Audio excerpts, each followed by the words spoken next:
Hello students, good evening. Today going to continue chapter number 4, that is carbon and its compound, and in this topic we are going to cover the various properties of carbon compounds.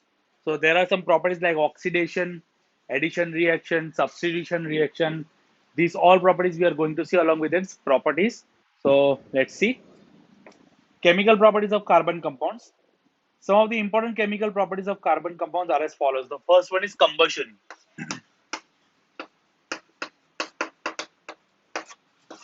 Combustion, जब भी कोई चीज जलाते हैं तो that thing Burns in the presence of only one thing, that is oxygen. Oxygen की presence में ही combustion होता है. तो कार्बन कंपाउंड्स, कार्बन तो ऑक्सीजन का कंबाइन होता ही है और वो जलता ही है. All the carbon compounds including it's allotropic form, allotropic हमने देखे थे, डायमंड, ग्रेफाइट, फुलरिन, ये सब भी जलते हैं. Burns in oxygen to give carbon dioxide and water vapour. जब भी कोई भी carbon compound in presence of oxygen जलता है तो प्रोड्यूस करता है carbon dioxide and water vapour यानी H2O. Heat and light are also release during this process. Heat भी प्रोड्यूस होती है, लाइट भी प्रोड्यूस होती है कभी कभी. This reaction is called combustion. तो यहाँ पे कुछ एग्जांपल्स दिए हैं. C+O2 give CO2, carbon dioxide जो प्रोड्यूस होता है, plus heat plus light. Similarly दूसरा रिएक्शन अगर देखें, मीथेन, CNG गैस जो होते हैं ना, तो methane CH4 plus O2, again it will produce CO2 plus H2O plus heat plus light, यहाँ पे प्रोड्यूस होगा. Then ethanol CH3 CH2OH plus O2, again it will form CO2 plus H2O plus heat plus light. Same things. Now here this compound, आप सोचोगे कि different compound है. It is not different. इसको मैं ऐसे भी लिख सकता हूँ, C2H5OH. और इसका अगर फैमिलियर वे में आपको बताऊं, दो कार्बन, ये ऐसा कंपाउंड है, C2H5, 1 2 3 4 5 एंड लास्ट में OH. तो ये अपना था इथेनॉल, इस तरह से. ठीक है. तो इथेनॉल हो, चाहे मीथेन अकेला अल्केन कंपाउंड हो, चाहे अल्कीन कंपाउंड हो, any carbon and hydrogen containing compound burns in presence of oxygen to give two things, carbon dioxide and water. ये दो चीज प्रोड्यूस होती ही होती है. ठीक है. along with heat and light. यहाँ पे बैलेंसिंग की अगर मैं बात करूं तो यहाँ पे आप देख सकते हो 2N1 3 है, यहाँ पे मैं 2 कर देता हूँ, 4 ऑक्सीजन हो जाएंगे. यहाँ पे मैं 2 कर देता हूँ तो 2N2 4 हो गए. और ये हाइड्रोजन देखो, 2 2 4, यहाँ ऑलरेडी 4 है, कार्बन एक ही है, तो इट इज ऑलरेडी बैलेंस. अगर यहाँ की मैं बात करूं, सो यहाँ पे कार्बन एक है, यहाँ पे कार्बन 2 है. ठीक है. ऑक्सीजन की बात, हाइड्रोजन यहाँ पे देख सकते हो, यहाँ पे 3 + 2 5 + 1 6 है, जबकि यहाँ पे सिर्फ 2 है. तो मुझे वहां पे करना पड़ेगा 3, यहाँ पे अपने 2 कर लेते हैं. अब हाइड्रोजन सब डबल हो गए. यहाँ पे कार्बन यहाँ पे देख सकते हो कि 2 थे एंड मल्टीप्लाई बाय 2 यानी 4 हो गया. तो यहाँ पे मुझे 4 करना पड़ेगा. तो 4 × C, दैट इज 4 कार्बन हो गए. ऑक्सीजन अगर काउंट करोगे आप लोग तो आप देख सकोगे. हाइड्रोजन देख लेते हैं पहले. तो 3 + 2 that is 5 and 1 6, 6 and 2 that is 12 हो गए. यहाँ 6 है तो मुझे यहाँ क्या करना पड़ेगा, 6 लिखना पड़ेगा. तो 12 हो जाएगा. 6 2 12. एंड ऑक्सीजन अगर कैलकुलेट करो, यहाँ 6 है एंड यहाँ पे 8 है. 6 एंड 8 14 हो गए. यहाँ पे अगर आप लोग देखो तो ये 2 है, जस्ट 2. यहाँ पे 2 है, मुझे यहाँ पे क्या करना पड़ेगा कि 14 आ जाएगा. तो यहाँ पे सिर्फ 2 है, यहाँ पे 2 है. अगर मैं यहाँ 6 कर दूं तो यहाँ पे 12 + 2 14 हो जाएगा. एंड दस ऑक्सीजन विल बी बैलेंस. तो फाइनल इक्वेशन आपकी बनेगी 2CH3CH2OH + 6O2 gives 4CO2 + 6H2O + heat plus light. इस तरह से होगा. Further, once carbon and compound ignite, एक बार जलना शुरू होते हैं ना, देखो जब गाड़ियों में पेट्रोल हम लोग यूज करते हैं, डीजल यूज करते हैं, कोई भी चीज हम यूज करते हैं, तो उसको एक ही बार स्पार्क देना पड़ता है. उसके बाद फ्यूल अपने आप कंज्यूम होता है. तो ऐसा नहीं कि घड़ी घड़ी उसको माचिस की तीली लगाते रहो. They keep on burning without the requirement of additional energy. That's why these compounds are useful as fuels. तो ये कार्बन कंपाउंड्स है, किस लिए यूज होते हैं, फ्यूल्स की तरह से यूज होते हैं. सैचुरेटेड हाइड्रोकार्बन, सैचुरेटेड यानी सिंगल बॉन्डेड. सैचुरेटेड यानी कि सिंगल बॉन्ड जिसमें होता है वैसे। Gives a clean blue flame. Green blue flame.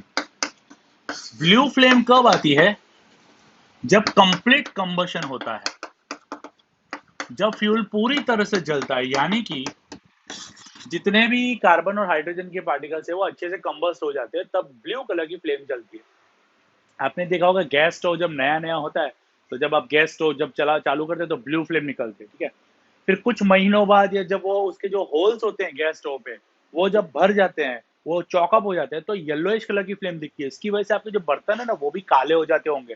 तो ये क्यों होता है? जब इनकम्प्लीट कंबशन होता है तब येलो यानी कि सूटी फ्लेम वो अनसेचुरेटेड कंपाउंड्स में भी होता है। अनसेचुरेटेड डबल या तो ट्रिपल बॉन्ड वाले, और वो देता है येलो सूटी flame.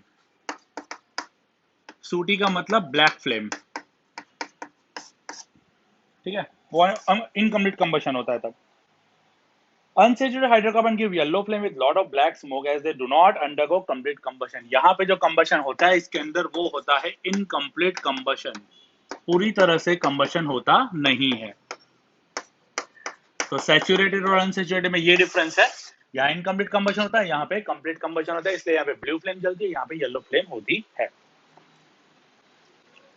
Even saturated hydrocarbon undergo incomplete combustion in the limited supply of air. जैसे मैंने आपको बताया ना, गैस स्टोव अगर उसके जो होल्स होते हैं तो वो अगर भर जाते हैं, चौकअप हो जाते हैं, कुछ ना कुछ चीजें गिरती रहती है, डस्ट पार्टिकल जमा हो जाते हैं, तो एलपीजी गैस जो उस पाइप से आ रहा है वो पूरी तरह से आ नहीं पाएगा, उसको पूरी कंप्लीट सप्लाई ऑफ ऑक्सीजन नहीं मिलेगा। तो इनकम्प्लीट सप्लाई ऑफ ऑक्सीजन जब होगा तब सैचुरेटेड कंपाउंड्स भी येलो फ्लेम के साथ जलते हैं। So even saturated hydrocarbon undergo incomplete combustion in the limited supply of air and gives sooty flame. The gas stove used at the home has inlet for air so that the sufficiently oxygen-rich mixture is burned to give a clean blue flame. कोई भी compound जब अगर जलता है तो उसको complete flame चाहिए, यानी कंप्लीट ऑक्सीजन की सप्लाई अच्छे से अच्छी होनी चाहिए। बट गैस स्टोव जब चौकअप हो जाता है या उसमें ऑक्सीजन सप्लाई नहीं मिलेगा तो डेफिनेटली कंबशन इनकम्प्लीट रहेगा। But sometimes the bottom of the cooking vessel get blackened, काले पड़ जाते हैं, because the air holes present at the bottom of the vessel get blocked and the fuel, that is LPG, do not get enough oxygen. Therefore, it does not burn properly and undergo incomplete combustion, producing sooty flame which blackens the bottom of the vessel. So ये एक reason भी हो सकता है कि why LPG gas, which is a saturated gas, which is a saturated hydrocarbon, sometimes burn with a sooty flame. तो आपको ये रीजन में लिखना है कि because of incomplete combustion of LPG gas due to the blockage of the air vents. So that was regarding the combustion. इसका screenshot ले लेना।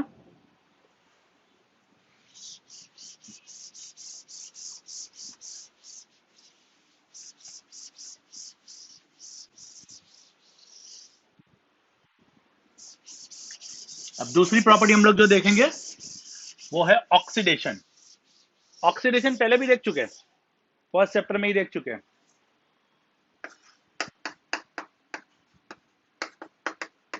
ऑक्सीडेशन सिंपल, ऑक्सीजन देना।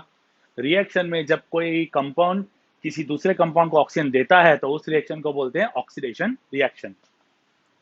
It is a reaction involving the addition of oxygen and removal of hydrogen. Oxygen add होता है या तो hydrogen remove होता है, तो उसको बोलते हैं ऑक्सीडेशन रिएक्शन।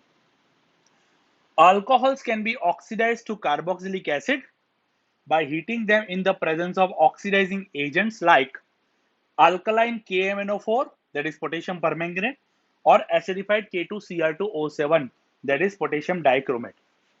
अल्कोहल्स हमने फंक्शनल ग्रुप देखा था, मिथेनॉल, इथेनॉल, प्रोपेनॉल, ब्यूटेनॉल। ये अल्कोहल्स जो होते हैं वो उन्हीं के कार्बोक्सिलिक एसिड में कन्वर्ट होते हैं। तो यहाँ पे एक एग्जांपल मैं आपको देता हूँ, C2H5OH, ये कौन सा कंपाउंड है? इथेनॉल। ये जो है वो कन्वर्ट होता है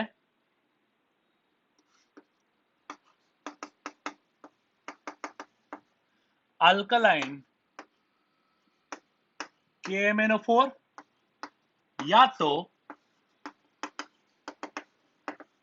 एसिडिफाइड K2Cr2O7 के प्रेजेंस में किसमें कन्वर्ट होता है? तो एसिटिक एसिड में। एसिटिक एसिड का फॉर्मूला CH3COOH। ये एसिटिक एसिड है, ये कॉमन नेम है। इसका नाम क्या होगा? दो कार्बन एटम है, दो कार्बन एटम यानी क्या हो जाएगा? ये इथेनोइक एसिड। एसिडिक एसिड यानी कि इथेनोइक एसिड। अब इन दोनों का अगर मैं आपको स्ट्रक्चर बताऊं तो इसका स्ट्रक्चर थोड़ी देर पहले ही मैंने आपको बताया था।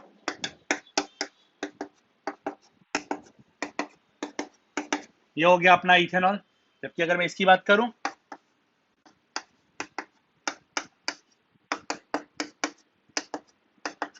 इस तरह से, ये हो गया आपका इथेनोइक एसिड। ठीक है, तो ये है अपना ओइक एसिड, कार्बोक्सिलिक एसिड है, जबकि ये है अल्कोहल ग्रुप। तो इससे पता चलता है कौन से किस में कन्वर्ट हो रहा है। ओके, सो यहां पे आप देख सकते हो किस तरह से या तो अल्कलाइन, अल्कलाइन यानी कि बेसिक KMnO4 ऐड करेंगे, या तो एसिडिफाइड Cr2 ऐड करेंगे। इन दोनों में से कोई भी एक, दोनों नहीं करना है। तो ये अपना जो एक ऑक्सीजन है वो दे देंगे, अल्कोहल को दे देंगे, और अल्कोहल किस में कन्वर्ट हो जाएंगे? रिस्पेक्टिव कार्बोक्सिलिक एसिड में। अगर यहाँ प्रोपेनॉल होता तो प्रोपेनोइक एसिड बनता, अगर यहाँ पेंटेनॉल होता तो पेंटेनोइक एसिड बनता। इस तरह से यहाँ इथेनॉल है तो इथेनोइक एसिड बना। इथेनोइक एसिड का कॉमन नेम है एसिडिक एसिड। बहुत ही इंपॉर्टेंट ये दोनों कंपाउंड है। ठीक है, इसकी प्रॉपर्टीज भी आज हम लोग देखने वाले हैं। Clear this one? तो ये हो गया आपका reaction. Substances that are capable of adding oxygen to another substance are called oxidizing agent. ये oxidizing agent हुए। KMnO4 and K2Cr2O7 ये क्या हो गए? ऑक्सीडाइजिंग एजेंट हुए। ऑक्सीडाइजिंग एजेंट कौन होते हैं? जो अपना एक ऑक्सीजन दूसरे को दे देते हैं, गिफ्ट कर देते हैं। इन जनरल, तो इन जनरल ये जो सिचुएशन है ऑक्सीडेशन की, ये एक्चुअली 3 स्टेप में आती है। तो कैसे? अल्कोहल्स जो होते हैं पहले कन्वर्ट होंगे अल्डिहाइड में, और उसके बाद ये कन्वर्ट होते हैं कार्बोक्सिलिक एसिड में। हमने यहाँ क्या देखा? अल्कोहल सीधा कार्बोक्सिलिक एसिड में, अल्डिहाइड तो देखा ही नहीं इसमें। बट एक्चुअली पहले कन्वर्ट होता है अल्डिहाइड में। अल्डिहाइड यानी CHO ग्रुप वाला। यानी ये जो इथेनॉल था वो इथेनॉल में कन्वर्ट होगा पहले जब धीरे धीरे थोड़े थोड़े ऑक्सीजन सप्लाई होंगे तो इथेनॉल में कन्वर्ट होगा। उसके बाद वही इथेनॉल जो है इथेनोइक एसिड में कन्वर्ट होता है। ठीक है, अल्कोहल्स तो यहाँ पे ऑक्सीजन में ऐड करता हूँ। ऑक्सीजन जब ऐड होता है तो पहले ये और बाद में ये। Alcohols are converted to carboxylic acid only under complete oxidation. ये आप ध्यान रखना, ये अल्कोहल कार्बोक्सिलिक एसिड में तभी कन्वर्ट होगा जब इसके पूरे ऑक्सीजन जो है यहाँ पे कन्वर्ट हो जाएंगे, यानी कंप्लीट ऑक्सीडेशन होगा। तो इनकम्प्लीट अगर होगा तो पहले अल्कोहल कन्वर्ट होगा अल्डिहाइड में, और फिर बाद में अल्डिहाइड अगर और भी ऑक्सीजन मिला तो कन्वर्ट होगा कार्बोक्सिलिक एसिड में। ठीक है, तो इस तरह से रिएक्शन होता है। सो दैट वाज रिगार्डिंग ऑक्सीडेशन। हमने कंबशन देखा, हमने ऑक्सीडेशन देखा। कंबशन में एयर सप्लाई की जरूरत होती है, जबकि ऑक्सीजन में कोई ऑक्सीडाइजिंग एजेंट्स होते हैं जो सप्लाई करते हैं ऑक्सीजन किसी और कंपाउंड को। तो ये स्क्रीनशॉट ले लेना इसका। Now addition reactions.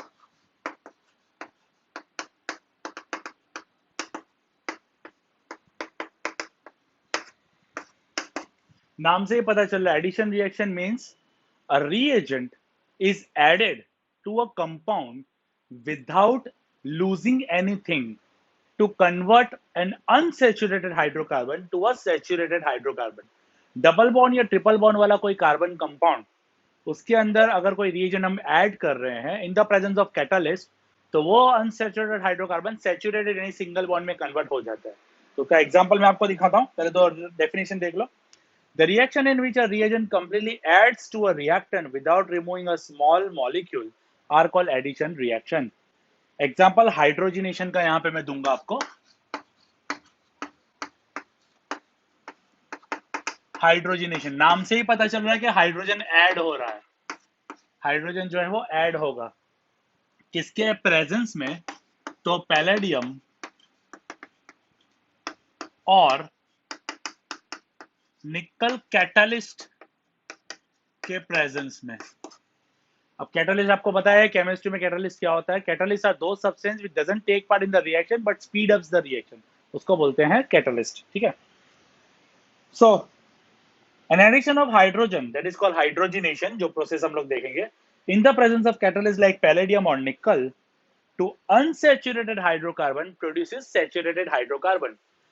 Unsaturated hydrocarbon से फॉर एग्जांपल मैं यहां लेता हूं C2H4 जो कि है इथीन। इसके अंदर अगर हम हाइड्रोजन ऐड करेंगे 200 डिग्री सेल्सियस पे in the presence of nickel as a catalyst, nickel catalyst, तो हमको मिलता है यहां पे इथेन C2H6। आप डिफरेंस देख सकते हो, कुछ हुआ यहां पे? डेफिनेटली यहां पे कुछ हुआ। यहां पे हाइड्रोजन जो है वो ऐड हो गया। यहाँ 4 हाइड्रोजन थे, यहाँ कितना होगा? 6 हो गया। अब मैं इसको आपको स्ट्रक्चर के फॉर्म में बताता हूं।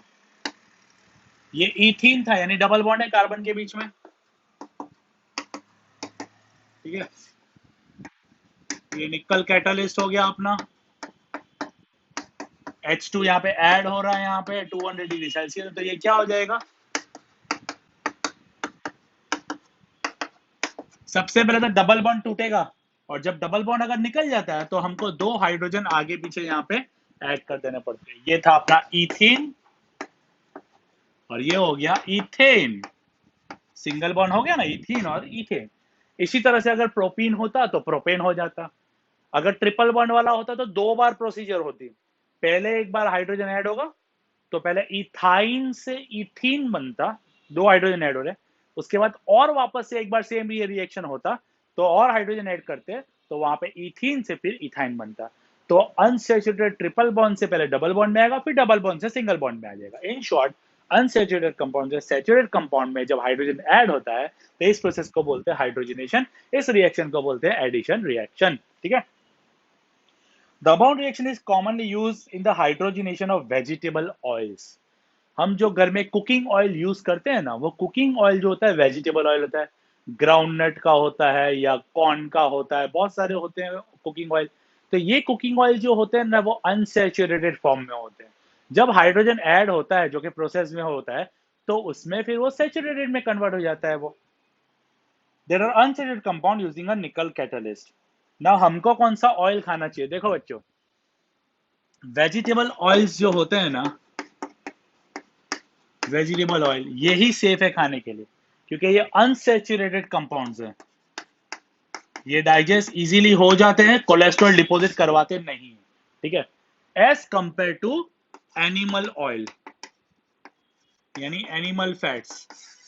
एनिमल फैट जैसे कि बटर हो गया, बटर जो होता है वो दूध में से बनता है, और दूध इज एन एनिमल प्रोडक्ट। तो वो प्रोडक्ट जो है, चीज है, बटर है, ये सारे एनिमल प्रोडक्ट होते हैं। तो ये वाला हमको नहीं खाना चाहिए, क्योंकि ये सैचुरेटेड होता है, ये फाइनल स्टेज का होता है। इसको खा के हमको डाइजेशन वगैरह ढंग से होगा नहीं, कोलेस्ट्रॉल वगैरह डिपॉजिट होता है बॉडी में, ठीक है। तो लिमिटेड में खाने का। So that was addition reaction.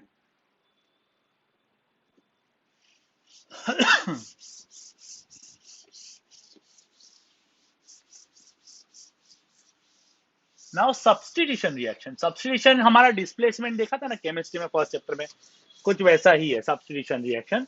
बहुत ज्यादा कुछ उसमें तोप माननी नहीं है, इसके बारे में भी हम लोग पहले बात कर चुके हैं। सब्स्टिट्यूशन नाम से ही पता चलता है, एक एटम दूसरे एटम को सब्स्टिट्यूट करेगा।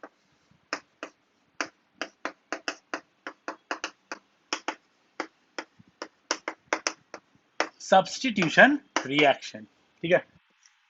The reaction in which a reagent replaces an atom or a group of atom from the reactant यानी substrate are called substitution reaction। ऐसा रिएक्शन जिसमें कोई reagent जो होता है वो रिएक्टेंट में से किसी एक एटम या तो किसी ग्रुप ऑफ एटम को रिप्लेस कर देता है, simple. These are generally shown by the saturated compound, very important। substitution reaction कौन शो करता है? Saturated compound शो करते हैं। Saturated यानी सिंगल बॉन्ड वाले कार्बोहाइड्रेट जो होते हैं, सॉरी हाइड्रोजन कार्बोनेट जो होते हैं वो। Most of the saturated hydrocarbon are fairly inert. Inert यानी ज्यादातर रिएक्ट नहीं करते किसी और के साथ, and unreactive in the presence of most reagent. However this reaction take place readily in the presence of sunlight. Methane, ethane, propane, butane generally वो किसी के साथ रिएक्ट नहीं करते, बट सनलाइट के प्रेजेंस में वो किसी किसी रिएजेंट के कंटेक्स में सब्स्टिट्यूट हो जाते हैं। तो कैसे? In the presence of sunlight, chlorine is added to hydrocarbon at a rapid rate. Sunlight के प्रेजेंस में क्लोरीन एटम जो है वो हाइड्रोकार्बन में ऐड या तो रिप्लेस हो जाता है. In this reaction chlorine replaces H atom one by one. तो हम लोग यहाँ एक एग्जांपल देखेंगे मीथेन का. A number of products are usually formed with the higher homologous of alkane. So पहले मैं आपको ये दिखाऊंगा. CH4 प्लस ये लोग गैस के फॉर्म में होता है, इसीलिए सनलाइट के प्रेजेंस में यहां पे से एक H निकल जाएगा CH3Cl और एक क्लोरीन आ जाएगा. अब यहां से जो एक H निकला, यहाँ पे 4 थे, यहाँ 3 हो गए, तो बचेगा क्या, एक H जो बाहर निकला वो, और यहाँ 2 Cl थे, यहाँ एक Cl है, तो HCl. HCl एसिड प्रोड्यूस करता है इस तरह से. ठीक है. फर्दर फिर ये कंपाउंड की अगर मैं बात करूं, और भी अगर क्लोरीन मिलता रहा तो सेम होगा यहाँ पे भी. तो यहाँ पे CH2 Cl2 CH2 Cl2 plus HCl. यहाँ पे 2 क्लोरीन हो गए, एक हाइड्रोजन और कम हो गया. फिर और भी लेंगे अगर CH2 Cl2, सेम सनलाइट के प्रेजेंस में चल रहा है. ठीक है. तो CH एक हाइड्रोजन कम हो गया, क्लोरीन बढ़ गया, CH Cl3 plus HCl. This is very important compound. अगर इस कंपाउंड का नाम नहीं पता तो लिख लेना, क्लोरोफॉर्म. ये बेहोश करने की दवाई है, क्लोरोफॉर्म. ठीक है. एंड चौथा, अगर CH3 और भी क्लोरीन डालेंगे तो क्या हो जाएगा, CCl4 प्लस HCl. पूरा हाइड्रोजन निकल गया, चारों चार जगह पे क्या आ गया, क्लोरीन आ गया. और ये कौन है, carbon tetra chloride. Carbon tetra chloride. इस तरह से हमारा रिएक्शन होता है. ठीक है. तो आप देख सकते हो कि एक एक हाइड्रोजन जो है वो कम हो रहा है, उसकी जगह पे क्या आ रहा है, क्लोरीन आ रहा है. पहले 3 थे, फिर 2 थे, फिर 1 हो गया, फिर एक भी नहीं है, चारों चार जगह. यानी ऐसा होता जा रहा है. यहाँ पे ये मीथेन था H, पहले एक निकला Cl आ गया, दूसरा निकला Cl आ गया, तीसरा निकला Cl आ गया, चौथा भी निकला Cl आ गया. इस तरह से कंपाउंड बनते हैं. Clear this one. So that was all regarding the reactions. Combustion reaction हमने देखा, हमने ऑक्सीडेशन देखा, हमने एडिशन देखा, and we have also seen regarding the substitution reaction. तो ये आपको थोड़ा दिमाग में अच्छे से याद करना पड़ेगा. ये रिएक्शन से बहुत ही ज्यादा इंपॉर्टेंट है. ठीक है. अब हम कुछ देखेंगे फ्लेम्स के बारे में. फ्लेम्स क्या होता है, flames, fuels and flames. Fuels यानी कि ईंधन जो जलते हैं उनको फ्यूल्स बोलते हैं. Fuels, those carbon compounds which have energy stored in them and burn with heat and light are called fuels. जिनके अंदर एनर्जी स्टोर होती है, जैसे पेट्रोल डीजल हो गया, इनको आप जरा भी इग्नाइट करोगे तो यहाँ पे रिएक्शन होगा और हीट और लाइट प्रोड्यूस होगी along with carbon dioxide and water. The released energy, that is heat or light, is utilized for various purposes like for cooking food, running machines in the factory, etc. तो हमने देखा जब हम gas oven जलाते हैं, sorry gas stove जलाते हैं, तो खाना गर्म होता है. कैसे गर्म होता है, वेसल्स को गर्म करेगा, और वही हमको चाहिए. In fuels, the carbon can be in free state as present in the coal, coke and charcoal, or in the combined state as present in the petrol, that is LPG, liquefied petroleum gas, whose main component is butane. ये याद रखना, LPG में main content जो होता है ना वो butane होता है, जबकि CNG में जो होता है मेन कंपोनेंट जो होता है वो मीथेन होता है. ये आप खास याद रखना. ठीक है. CNG यानी compressed natural gas, main constituent which is methane, kerosene, petroleum, natural gas etcetera. तो आप अगर देखोगे तो कोल हो गया, कोक हो गया, देन चारकोल हो गया, तो इसके अंदर कार्बन अकेला होता है, जबकि पेट्रोल, डीजल, LPG, CNG इन सब में देखोगे तो कंबाइंड फॉर्म में होता है. Those fuel which were formed by the decomposition of the remains of prehistoric plants and animals, millions of years पहले जो प्लांट्स और एनिमल जमीन में दफन हो गए थे, तो उनसे जो फ्यूल बना था कार्बन वाला, तो वो क्या था, कोल एंड पेट्रोलियम था. Buried under the earth long ago are called fossil fuel. Coal, petroleum, natural gas, तो ये सब के सब जो है वो एक फॉसिल फ्यूल्स की तरह यूज होते हैं. हमने देखा है ये 14 चैप्टर में साइंस के. तो कोल के बारे में थोड़ी बात करते हैं. It is a complex mixture of compound of carbon, hydrogen and oxygen. Carbon होता है, हाइड्रोजन होता है, ऑक्सीजन होता है, and some free carbon along with the traces of nitrogen and sulfur. Nitrogen भी होता है कुछ कुछ अमाउंट में और सल्फर भी होता है, ठीक है। It is form by the decomposition of plants, ferns and trees which got buried under the earth crust millions of years ago. Coal जमीन के अंदर जो पहले के मिलियंस ऑफ ईयर्स अगो पहले जो प्लांट्स एनिमल जो मर गए थे, जमीन में दफन हो गए थे, तो वो हाई टेम्परेचर और हाई प्रेशर के अंडर में उनका कोल यानी कि कोलसा बन जाता है, प्रेशर में सेडिमेंट्री रॉक्स में बनता है जमीन के अंदर, ओके। बट पेट्रोलियम क्या है, पेट्रोलियम थोड़ा सा अलग है। It is a dark viscous foul smelling, viscous यानी गाढ़ा, थोड़ा थिक, हनी कैसा होता है थोड़ा गाढ़ा वैसा। फाउल स्मेलिंग, फाउल स्मेलिंग यानी पेट्रोल की एक टिपिकल स्मेल होती है, डीजल की एक टिपिकल स्मेल होती है, तो आपको स्मेल से ही पता चल जाएगा कि ये पेट्रोलियम प्रोडक्ट है। And it is also known as rock oil और black gold, very important. Petroleum को ब्लैक गोल्ड भी बोलते हैं, पेट्रोलियम को ब्लैक गोल्ड भी बोलते हैं। It is formed by the decomposition of remains of extremely small plants and animals buried under the sea millions of years ago. Very important. ये जो पर्टिकुलर पेट्रोलियम बना था वो पानी के अंदर की जो जमीन होती है ना, वहां पे छोटे छोटे प्लांट्स और एनिमल जो मर के दफन होते हैं ना, उनके थ्रू बनते हैं। जबकि कोल का होता है जमीन में डायरेक्ट, जबकि पेट्रोलियम किस में होता है, तो प्लांट्स और एनिमल्स जो अंदर सी वाटर के अंदर जो डिपॉजिट हो गए थे उनमें, ओके, इस तरह से। Now let's talk about some flames. Flames के बारे में हम लोग ऑलरेडी देख चुके हैं, दो तरह की फ्लेम्स होती है, एक होती है ब्लू फ्लेम और एक होती है येलो फ्लेम। यहाँ पे